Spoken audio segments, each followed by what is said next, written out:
భక్తులు ఎందరో మహారాజులు దర్శనం చేశారు. కృష్ణదేవరాయల వారు సింహాచల క్షేత్రానికి ఎన్నో కానుకలు ఇచ్చారు.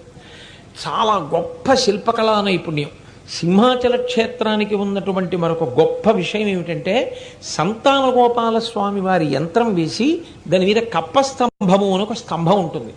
కింద సంతాన గోపాల స్వామి వారి యంత్రం ఉన్న కారణం చేత దంపతులు వెళ్ళి ఆ కప్పస్తంభాన్ని కౌగిలించుకుంటే సంతానము కలగకుండా ఏ దోషము అడ్డొస్తోందో ఆ దోషము తొలగిపోతుంది. తొలగిపోయి వారు సంతానవతులు అవుతారు అని. కానీ ఎప్పుడైనా మీరు ఒకటి గుర్తుపెట్టుకోవాలి, భగవత్ సన్నిధి యందు ఒక పని చేసేటప్పుడు విశ్వాసము ప్రధానమై ఉంటుంది. ఇలా జరుగుతుందా అండి అని అనుమానిస్తూ చేసిన పనికి ఈశ్వరానుగ్రహం కలగదు.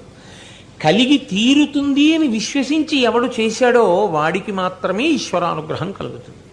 కాబట్టి కప్పస్తంభాన్ని కౌగిలించుకోవడం